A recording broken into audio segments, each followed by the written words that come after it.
Bismillahirrahmanirrahim. Assalamualaikum warahmatullahi wabarakatuh. Perkenalkan, nama saya Nurul Anissa, mahasiswi Fakultas Keguruan dan Ilmu Pendidikan Universitas Islam Syekh Yusuf Tangerang. Di mana video ini dibuat untuk memenuhi tugas evaluasi kegiatan terstruktur 1 dalam mata kuliah Pendidikan Pancasila yang diampu oleh dosen Rizal Fahmi, BAMPD, selaku dosen mata kuliah Pendidikan Pancasila. Di video kali ini saya akan membahas tentang dampak COVID terhadap pendidikan. Di sini saya akan menyebutkan dan menjelaskan masalah apa saja yang terkait dengan tema yang saya bawa pada kali ini. Yang pertama, dampak positif dan negatif COVID-19 terhadap pendidikan. Yang kedua, menjaga mutu pembelajaran di tengah pandemi COVID-19. Yang ketiga, efektivitas hasil pembelajaran di era pandemi COVID-19. Saya akan menjelaskan masalah pertama yang terkait dengan tema yang dibawa, yaitu dampaknya positif dan negatif COVID terhadap pendidikan. Dampak negatif yang pertama, permintaan terhadap pendidikan tinggi berdampak menurun bagi perguruan tinggi.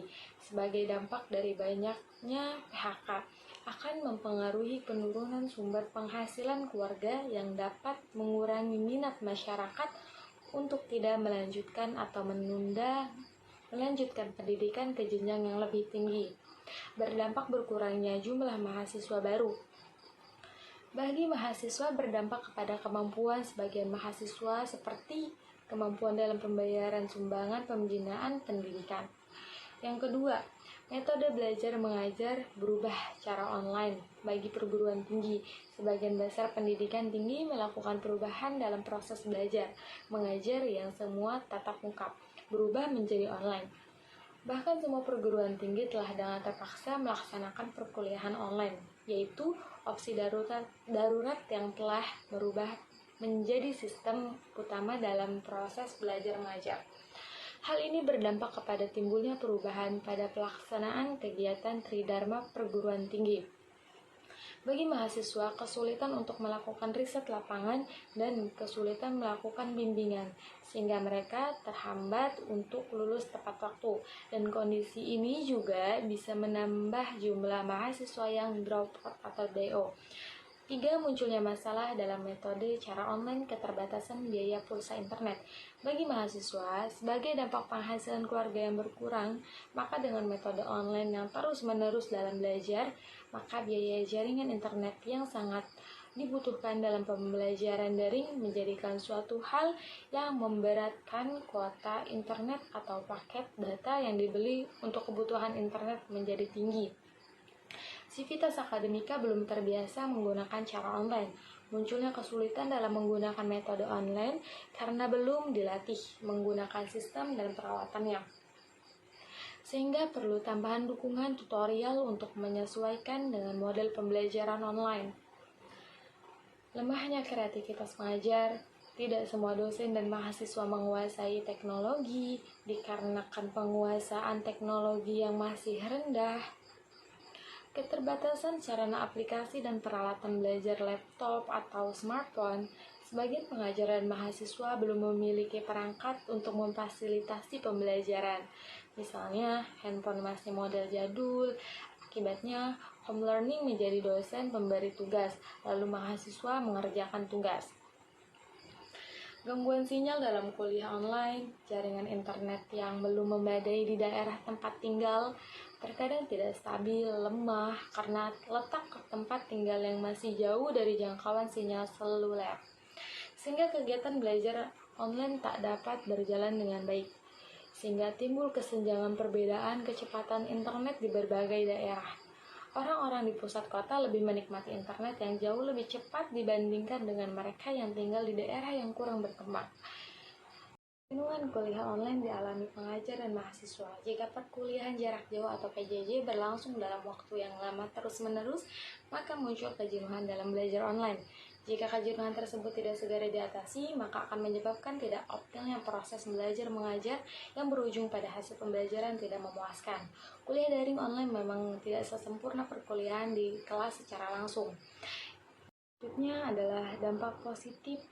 Yang pertama, mahasiswa tidak terburu-buru menuju ke tempat perkuliahan setelah pulang kerja, merasa lebih nyaman, lebih paham, lebih mandiri, lebih aktif, lebih santai, lebih fokus. Sedangkan dampak negatifnya antara lain penyampaian kurang efisien, membuat mahasiswa makin sulit memahami perkuliahan, boros pengeluaran untuk membeli paket internet tambahan, dosen terkadang lupa jadwal kuliah dari jam tersebut, sulit dihubungi, kurang serius dalam belajar, dan kurang interaksi antara dosen dan mahasiswa.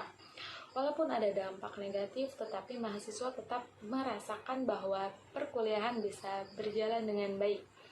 Yang kedua, dampak COVID terhadap penggunaan gadget siswa positif dan negatif. Dampak positif adalah anak bisa berinteraksi dengan teman dimanapun berada, bisa belajar online di situasi pandemi COVID-19, sedangkan dampak negatif, anak lebih sering bermain gadget daripada bermain dengan teman lingkungan sekitar sehingga menjadikan individualis.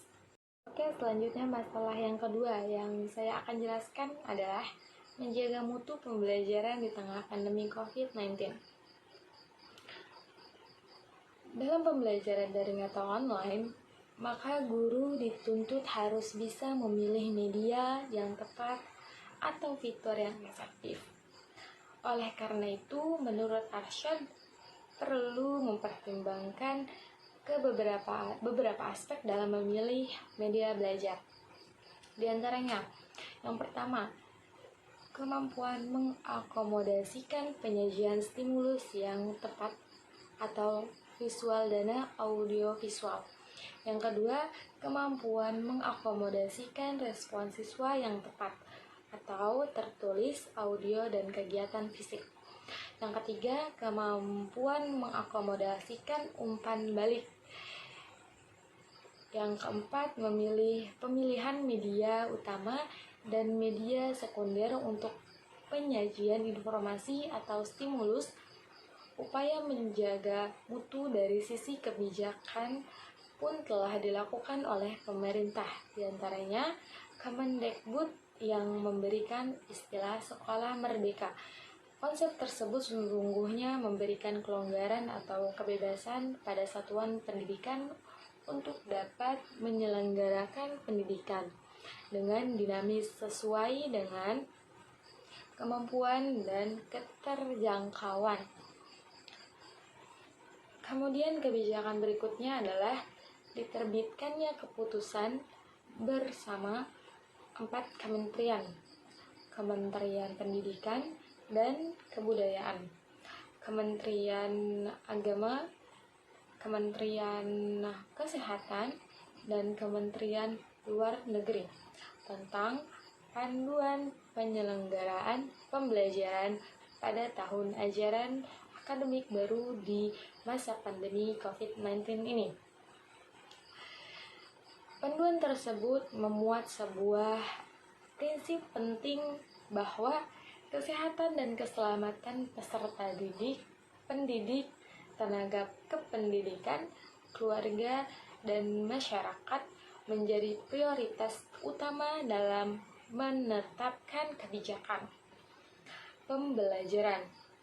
Kemudian secara substantif, keputusan bersama tersebut mengandung 3 upaya penting dalam menjaga mutu pembelajaran, yaitu yang pertama, pola pembelajaran. Proses pembelajaran diatur dengan 2 pilihan berdasar status daerah masing-masing. Untuk zona kuning, oranye, dan merah, proses pembelajaran tetap dilaksanakan di rumah atau daring. Adapun untuk zona hijau atau pembelajaran boleh dilaksanakan di sekolah dengan tetap memenuhi standar protokol kesehatan COVID-19. Upaya lainnya adalah Direktorat Jenderal Pendidikan Islam, Kementerian Agama menerbitkan panduan kurikulum pada masa darurat COVID-19 untuk madrasah. Panduan ini tercantum dalam Surat Keputusan Direktur Jenderal Pendidikan Islam Kementerian Agama nomor 2791 tahun 2020 tanggal 18 Mei 2020. Panduan itu menjadi penting adanya. Hal ini berkenaan juga dengan usulan dari berbagai organisasi dan serikat guru termasuk Komisi Perlindungan Anak atau KPI yang melihat situasi yang harus diberikan alternatif. Panduan tersebut memuat hal penting sebagaimana disampaikan oleh Wakil Sekretaris Jenderal FSGI Santriwan Salim. Ada relaksasi konten atau standar isi kurikulum, standar penilaian, standar proses, standar kompetensi lulusan, termasuk standar sarana prasarana. Kebijakan-kebijakan yang telah dilakukan oleh pemerintahan sudah mencerminkan upaya menjawab mutu pembelajaran di setiap satuan pendidikan. Sekalipun kemudian ada penyesuaian target kurikulum yang diformat ulang sesuai dengan situasi pandemi saat ini.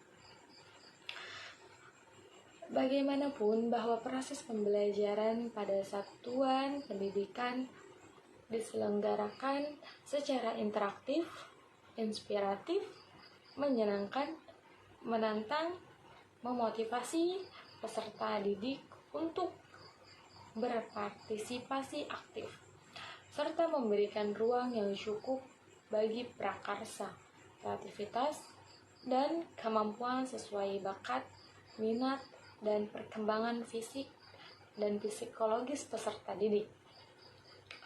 Saya akan menjelaskan masalah yang terakhir, yaitu efektivitas pembelajaran daring di tengah pandemi COVID-19. Pandemi COVID-19 telah membuat sistem pembelajaran di kampus berubah sangat drastis. Dari yang awalnya pertemuan dilakukan secara tatap muka, berubah menjadi pembelajaran secara online. Banyak keluhan yang dialami mahasiswa membuat kami melakukan penelitian yang bertujuan menganalisis bagaimana efisiensi kuliah online di tengah pandemi COVID-19. Penelitian ini menggunakan metode survei yang menggunakan padlet yang disebar secara online melalui WhatsApp. Saat ini COVID-19 menjadi pembicaraan yang hangat di belahan bumi manapun. COVID-19 masih mendominasi ruang publik. Beberapa pemerintah daerah memutuskan menerapkan kebijakan untuk meliburkan siswa dan mulai menerapkan metode belajar dengan sistem daring atau online. Kebijakan pemerintahan ini mulai efektif diberlakukan di beberapa wilayah provinsi di Indonesia pada Maret 2020, yang juga diikuti oleh wilayah-wilayah provinsi lainnya. Tetapi hal tersebut tidak berlaku bagi beberapa sekolah di tiap-tiap daerah. Sekolah-sekolah tersebut tidak siap dengan sistem pembelajaran daring, di mana membutuhkan media pembelajaran seperti handphone, laptop, komputer. Kesuksesan pembelajaran daring selama masa COVID-19 ini tergantung pada kedisiplinan semua pihak. Oleh karena itu, pihak sekolah di sini perlu membuat skema dengan menyusun manajemen yang baik dalam mengatur sistem pembelajaran daring. Saya akan menyimpulkan dari yang saya jelaskan, yaitu walaupun banyak tenaga pendidik, peserta didik maupun masyarakat yang belum siap menghadapi era revolusi industri 4.0, pembelajaran dari tengah pandemi COVID-19 ini seakan-akan memaksa semua manusia harus siap terhadap perkembangan teknologi saat ini. Jika dilihat dalam perspektif sosiologi, kebijakan ini merupakan langkah yang tepat dilakukan dalam kondisi seperti ini, seperti ada percepatan agar masyarakat lebih cepat maju. Dengan teknologi internet sekarang, misalnya dengan belanja dengan sistem online, lebih disukai masyarakat dan mengurangi waktu dan biaya transportasi. Apalagi masa COVID-19, karena lebih aman dan sehat. Kita harapkan semoga pandemi COVID-19 lekas berakhir. Semua warga, bangsa senantiasa sehat dan proses kehidupan dapat berjalan normal kembali dengan menciptakan manusia-manusia baru yang memiliki pola pikir positif yang syarat solidaritas sosial. Kesimpulan ini adalah akhir dari tema yang saya bawa. Sampai bertemu kembali. Mohon maaf bila ada kata yang kurang pantas. Salam sejahtera. Akhirul kalam. Wassalamualaikum warahmatullahi wabarakatuh.